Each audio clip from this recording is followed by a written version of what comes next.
Hello guys, full time at the SoFi Stadium. Arsenal won the friendly match 2-1, came from behind to win it.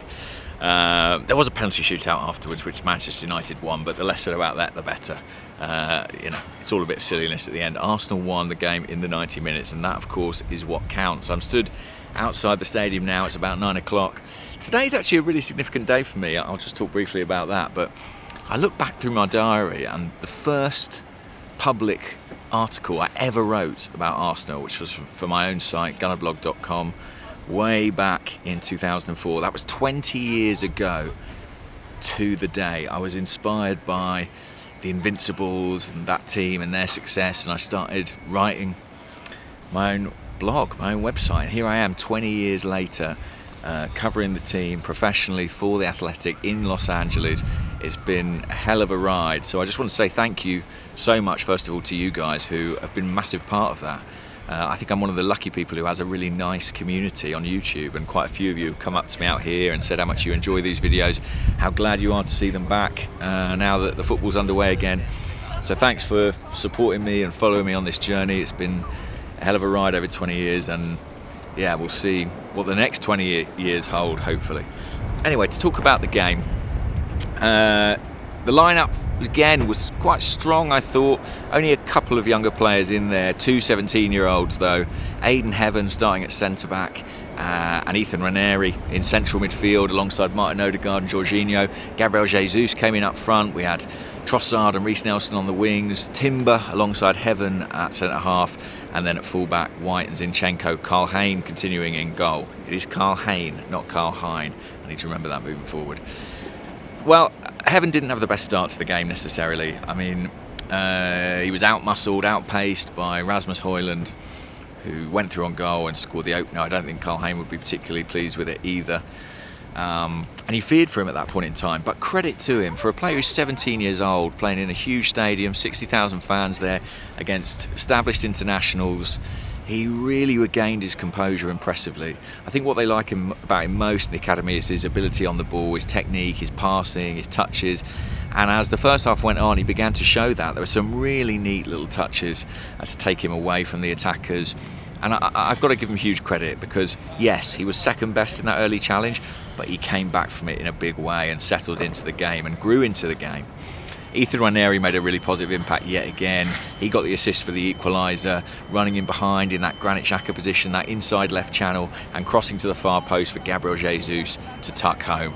Now, I'll be honest, in my opinion, both looked offside. I've not had the benefit of too many replays, so we might need to see it again, but listen, an offside goal against Manchester United, I'm sure Erik ten Hag would have been furious about it. Unfortunately, he didn't do a press conference, so we didn't get to hear about it.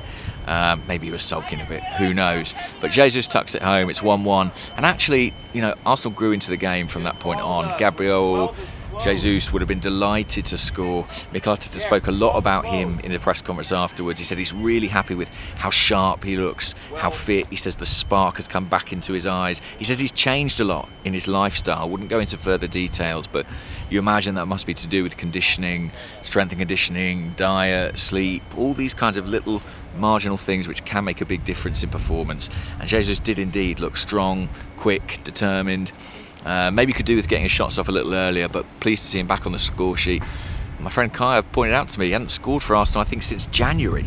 So good to see him hit the back of the net again. United lost Højlund to injury. They lost Lenny Yoro to injury as well. And I think they began to suffer. They probably started the better team, but Arsenal grew and grew and grew. And eventually were on top. I thought Leandro Trossard had a very good game. Ranieri, people are going to talk about. He's got so much talent, and at the moment he's pressing, making a real case for inclusion in the first team squad next season. I think he will be involved. Quite how much he's involved might depend on how he performs the remainder of the pre-season period. Timber again looks very calm at centre half. Arteta said afterwards, part of the reason they're playing him there is, it could be quite disruptive to move Ben White centre half and put Timber at right back. It's two changes rather than one. Also, physically playing at centre half a little bit less demanding. As a full back, you're running up and down the pitch, you're covering a lot of ground, long, big spaces. Less so the case at centre half, but he looked very composed and assured. Second half, a lot of changes again. You know, we saw Salah-Eddin come on. I think he was really impressive. A very tidy technical player, very intelligent, good use of the ball. You know, he's a little bit older than the likes of Nwaneri. Does that mean his time has passed? I'm not so sure.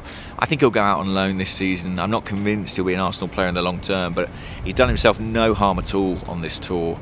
Lewis Skelly came on and was involved in the winning goal, again playing from left back. A number of changes were made. Of course, some players coming back from international duty as well. We saw Gabriel, we saw Kai Havertz and Gabriel Martinelli, who had done just 1 day's training and yet was out on that pitch and scored the winner. Typically determined run from the inside left channel down the wing, knocked it inside. I think it was quite poor defending from United. It was a quite heavy touch from Martinelli, and you'd expect the defender to clear there. He didn't, and Martinelli finished at the near post. 2-1. You wouldn't ask for two other goal scorers really. Jesus and Martinelli, we need them confident, fit, firing. We need them probably more like the players of the season before last than the ones of last season. We need more goals, we need more end product, and they provided it today. Anyway, then we get into the penalty shootout. Kai Havertz saw his penalty saved, and Jakub Kiwior put his wide, and United win the shootout. Carl Hayne, who saved 2 on Wednesday night against Bournemouth, couldn't get to any today. Well, good luck to them. It's a bit of a bizarre thing, I think, the penalty shootout after the games. I know the idea is to kind of replicate the intensity of that situation, the environment, but you just can't. You just can't, especially after a game which hasn't ended in a draw. Arsenal were the clear and deserved winner 2-1 during the 90 minutes. We move on to Philadelphia. Arsenal fly out tomorrow. It's halfway home, I guess, 5-6 hour flight. And they play on Wednesday night against Liverpool, which will be another stern test. Maybe Gabriel, maybe Martinelli, maybe one or two others. Havertz might be ready to start that game. And who knows, maybe Riccardo Calafiori will be in the squad. He's expected to sign imminently. Flown to London for medical tests and expected, I believe, to join the squad in the US. Whether they throw him in straight away or not, I don't know. I guess it all depends on timings. But it would be exciting to see him nonetheless. Perhaps he'd even get out on the pitch. We shall see. What an amazing stadium this is. Had a tour of it this morning. This lunchtime, actually. Theo Walcott and Gilberto, the Arsenal legends travelling with the group, joined the media on the tour, and I think were quite taken with the stadium. It's incredibly impressive, and what's exciting for Arsenal is that KSC have the capacity to share these resources, these technology, this experience and know-how across the different teams. Saw a bit of that yesterday at an event with Sean McVay and Mikel Arteta together with the ownership at a community event. I think it was called Football Meets Football, doing some coaching and skills sessions with both sports, with the young people in the local community. Yeah, it's been a great trip to Los Angeles. I'm staying here tomorrow, joining the team in Philly on Monday. Can't wait to see some more of you there. The fans, I think, thoroughly enjoyed being out here today. It was a great atmosphere. I know there were some fears over ticket sales, but over 60,000 in the ground in the end. A few celebs as well. I saw Justin Bieber on the picture full time, having his photo taken with Ben White, Martin Odegaard and a few others. And listen, we beat United. That's a nice thing, avenging the result in this pre-season friendly. Last summer, winning is an important thing. Winning is a culture, and results are, how you achieve that. I know it's just a friendly, but as Mikel Arteta said, it's a test. Every game is a test.